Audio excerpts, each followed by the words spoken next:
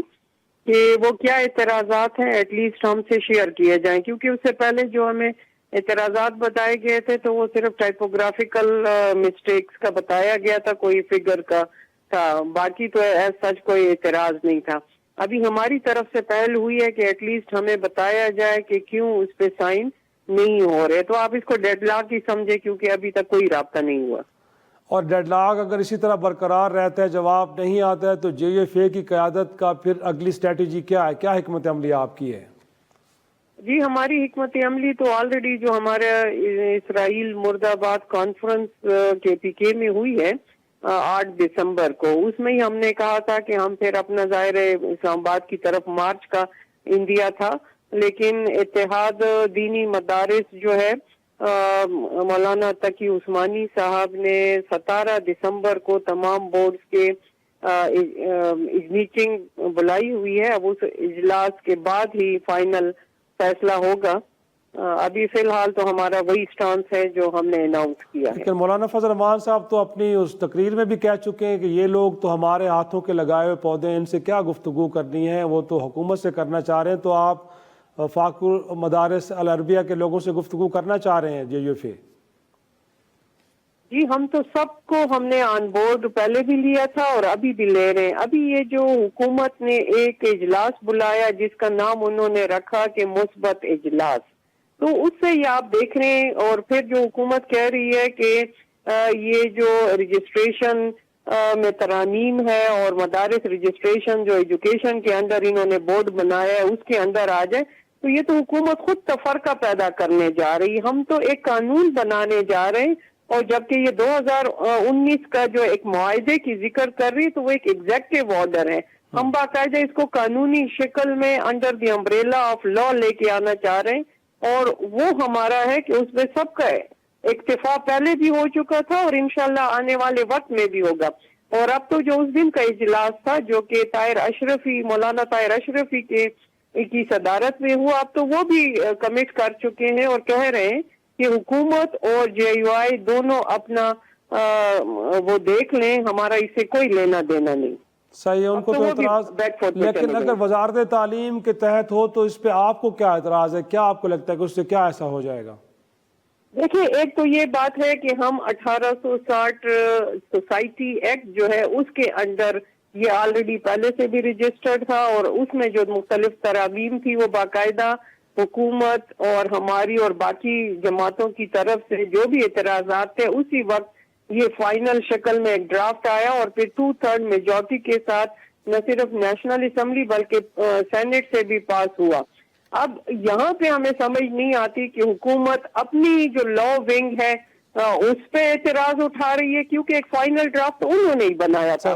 اور دوسرا یہ ہے کہ اگر ہم ایجوکیشن کے اندر جو بورڈ بنا ہے، اگر فرض کیا ہم اس کے اندر آتے ہیں، فرض کیا تو ایک تو آپ دیکھیں ان کا کریکولم جو ہے وہ عصری تعلیم کا ہے، ہمیں ان سے انکار نہیں ہے، وہ بھی ہم ایکسیپٹ کر چکے ہیں ٹو سم ایکسٹینٹ جو بیسک ایجوکیشن ہے، لیکن حدیث ہے، فقہ ہے، باقی اسلامی علوم ہے، اس کا کریکولم جو ہے علماء اور فاضل جو ہے وہی سجیسٹ کرتے ہیں، پھر آپ کی ایک پابندی آ جاتی ہے۔ سیکنڈلی میں آپ کو ایک بات یہ بتاؤں، جو ابھی جو 25th ریویو میں IMF جو ہے حکومت کے ساتھ لگی ہوئی ہے، اس میں سیکنڈ پوائنٹ ہی جو ہے وہی آؤٹ آف اسکول چلڈرن ہے جو کہ 2.5 کروڑ ہے۔ اگر آپ اس طرح مدارس کو اس میں لائیں گے تو یہ تو آپ اور زیادہ اپنے لیے مشکلات پیدا کریں گے۔ لاسٹلی کمنٹ آپ کا لینا چاہوں گا میں، لاسٹ کمنٹ آپ کا، کہ تحریک انصاف پہ تو آپ کا کرٹیسزم یہ ہے کہ کوئی جتھا لے کے اسلام آباد اپنے مطالبات منوانے کے لیے درست نہیں ہے، لیکن JUFA اسی ڈگر پہ چل رہی ہے، گویا کہ ایک بہت بڑی تعداد میں لوگوں کو لے آ کے تو حکومت کو ڈکٹیٹ کروانا، تو آپ کو لگتا نہیں ہے کہ جو طرز عمل دوسروں کے لیے درست نہیں ہے وہ آپ کے لیے کیسے درست ہو سکتا ہے؟ نہیں نہیں جی بالکل. دیکھیں ہم پہلے جتھا نہیں بلکہ ہم لاکھوں کی تعداد میں پورے پاکستان میں ہم نے 14 ملین مارچ کیے مختلف حوالے سے، ہم شہروں سے گزر کے آئے. آپ بتا دیں یا رپورٹ اگر کہیں ہوا ہے کہ ہم نے غیر جمہوری عمل کیا ہے یا کوئی نقصان کیا ہو. ہم عوام کے لیے آئے ہیں اور عوام کے فائدے کی بات کر رہے ہیں. مدارس کو پروٹیکشن کی بات ہو رہی ہے. وہ بچے جو فری آف کاسٹ ایجوکیشن حاصل کر رہے ہیں، فری آف کاسٹ کریکولم ان کو دیا جا رہا ہے، فری آف کاسٹ فوڈ دیا جا رہا ہے. لاکھوں کی تعداد میں یہ بچے کدھر جائیں گے؟ حکومت کے انڈر امبریلا جو ایجوکیشن بورڈ ہے ان ہاسٹلز کا حال دیکھیں. پہلے تو اگر حکومت وہ پازیٹیو ہمیں بتا دیں تو تب ویل اینڈ گڈ. ادروائز بہت شکریہ شاہد اختر صاحبہ، کیونکہ پروگرام کا وقت بڑا قلیل ہے ورنہ ضرور آپ سے بات ہوتی. بہت شکریہ. ناظرین ایک چھوٹا سا بریک لیں گے اور بریک کے بعد پروگرام کے سلسلے کو آگے بڑھائیں گے. پروگرام ایک بار پھر خوش آمدید. ہمارے ساتھ موجود ہیں سینئر صحافی تجزیہ کار عامر ضیاء صاحب. سر، کچھ موجودہ جو اس وقت پولیٹیکل سچویشن جس میں بالخصوص میں تحریک انصاف کی بات کروں گا کہ اب تو وہ مذاکرات کے حوالے سے انہوں نے کمیٹی بھی بنا دی ہے اور وہ ڈیمانڈ بھی نہیں رہی کہ وہ صرف ملک اسٹیبلشمنٹ کے ساتھ گفتگو کرنا چاہ رہے ہیں، وہ کسی سے بھی کرنا چاہ رہے ہیں. تو کیا لگتا ہے اب 3-4 بار کی فیلڈ اٹیمپٹ کے بعد اب یہ انیشیٹو لینا آپ کو لگتا ہے کہ بڑی تاخیر کر دی ہے؟ اس سے پہلے ہی پری کنڈیشن کے ساتھ نہ آتے تو شاید ان کو انگیج کیا جاتا، یا آپ کے خیال میں نہیں حکومت وقت اب بھی ان کی اس کال کو سیریس لے گی؟ پہلی بات یہ کہ جب بھی مذاکرات کی بات ہوتی تو میں سمجھتا ہوں کہ خوش آئند ہے کہ پاکستان کے اس تناظر میں کہ جبکہ پاکستان کو گوناگون چیلنجز کا سامنا ہے، دہشت گردی سے لے کر معاشی چیلنج آپ دیکھ لیں، سیاسی عدم استحکام ہے، تو اگر بڑی جماعتیں بات کرنے پہ تیار ہوتی تو ایک مثبت قدم ہے. اچھا، اب دوسری بات یہ کہ بظاہر لگ رہا ہے کہ پی ٹی آئی نے اپنی جو مطالبہ ہے اس سے وہ پیچھے ہٹی ہے. پہلے وہ صرف اسٹیبلشمنٹ سے بات کرنا چاہ رہی تھی. اب میں اگر کوٹ کروں عمر ایوب کا جملہ کہ ہم فرشتوں سے یا انسانوں سے جسے کہیں گے ہم بات کر لیں گے، تو اچھی بات ہے بات کر لیں. اب بال جو ہے وہ گورنمنٹ کے حکومت کے کورٹ میں ہے. حکومت کیا دے سکتی ہے کہ جناب جو پی ٹی آئی کے احتجاجی موڈ ہو اس کو وہ ختم کر سکے، اس کو ایک نارمل سیاست کی طرف لے کر آئے. ظاہر ہے کہ اختلاف تو رہے گا، دونوں الگ الگ جماعتیں ہیں، لیکن حکومت کو بھی کوئی اب ایک مثبت ایک قدم دکھانا پڑے گا، ایک بریدنگ اسپیس دینی پڑے گی. جو تاثر ہے کہ جی پی ٹی آئی کو ہر صورت میں اس کی قیادت کے لیے زمین تنگ کر دی گئی ہے، دیوار میں لگا دیا گیا ہے، بلکہ بعض کہتے ہیں دیوار میں چمانے کے ارادے ہیں، تو وہ مائنڈ سیٹ نکل آئے تاکہ ایک نارمل پالیٹی جو ہے پاکستان کی وہ بحال ہو. اب اس کے لیے میں نے جیسے عرض کیا کہ گیند جو حکومت کے کورٹ میں وہ کیا فیصلہ کرتی ہے. پھر ابھی تو بہت سارے ابہام ہے نا، ابھی تو مذاکرات کی بات ہوئی ہے، ابھی ہمیں یہ نہیں پتا کہ مذاکرات کا دائرہ کار کیا ہے. حکومت نے بھی اپنی کمیٹی کا اعلان کرنا ہے، تو بہت ساری چیزیں پردہ راز میں ہیں. اس میں اسٹیبلشمنٹ کی کتنی حمایت حاصل ہوگی گورنمنٹ کو، ظاہر ہوگی. اسٹیبلشمنٹ خود کس مرحلے پہ آ کے نیگوسیشن میں آئے گی، کیونکہ پاکستان کے پاور سٹرکچر میں اسٹیبلشمنٹ کا کردار ہے، تو ظاہر ہے کہ وہ ان کی یا تو حکومت کے ذریعے وہ بات کریں گے یا بعض اوقات براہ راست بھی کریں گے. یہ تمام چیزیں دیکھنی ہے، لیکن ٹو ارلی. لیکن میں سمجھتا ہوں کہ اشارہ مثبت ہے. اب اس بیل کو منڈے چڑھ پاتی ہے نہیں چڑھ پاتی ہے ایک الگ بات ہے. جی لیکن میں یہی جاننا چاہوں گا آپ سے عامر ضیاء صاحب کہ ایک ایسی جماعت کہ جس نے اسٹریٹ پاور کے ذریعے حکومت کو دباؤ میں لانے کی کوشش کی لیکن وہ کوششیں تو لگتا ہے کہ بظاہر ناکام ہوئی، تو اس وقت جو حکومت کا مائنڈ سیٹ ہے وہ آپ کو کیا لگ رہا ہے کہ ان کو پوچھا یہ تو نہیں سوچ رہے کہ ایک ہارا ہوا شخص ہے اکراس دا ٹیبل بیٹھا ہے اس سے کیا بات کرنی؟ اور پھر جو آپ نے بات کی کہ واقعی اس ملک میں اسٹیبلشمنٹ بھی چاہ رہی ہے کہ سیاسی جماعتی دوسرے کو انگیج کریں اور کوئی ایک ڈائلاگ ہونا چاہیے جس کے نتیجے میں کوئی سیٹلمنٹ ہو، اور پھر اگر کوئی سیٹلمنٹ ہوگی تو یقینی طور پہ کچھ تو تحریک انصاف کو بھی دینا پڑے گا، جس میں عمران خان کی رہائی سے لے کے کچھ اور مطالبات ان کے ہیں. تو وہاں سے آپ کیا ریڈنگ لے رہے ہیں؟ اگر آپ مجھے اجازت دیں یہ کہنے کی، آپ نے فرمایا کہ پی ٹی آئی ناکام ہو گئی، بالکل ناکام ہو گئی، مگر میں سمجھتا ہوں کہ حکومت بھی ناکام ہے. اس وقت ریاست پاکستان کو بھی مشکلات کا شکار ہے. صرف پی ٹی آئی اکیلے نہیں پھنسی ہوئی، پورا ملک پھنسا ہوا ہے، کیونکہ ہمارا وہ کہتے ہیں ایک پولیٹیکل لاک جیم کی کیفیت ہے. تو یقیناً پی ٹی آئی اپنے عزائم میں کامیاب نہیں ہوئی، لیکن ظاہر حکومت کو بھی ایک پریشانی تو لاحق ہے کہ دوبارہ کب سڑکوں پہ آ جائیں. تو حکومت کے لیے بھی ایک اپارچونٹی ہے، ایک مواقع پیدا ہوا ہے کہ جناب وہ اس معاملے کو اب جبکہ پی ٹی آئی ذرا سا اس نے اپنے آپ کو بیک فٹ پہ گئی ہے، تو اس اپارچونٹی کو اویل کرنا چاہیے حکومت کو. اور اس کے لیے جیسے میں نے عرض کیا کہ ان کو کوئی گنجائش دینی پڑے گی.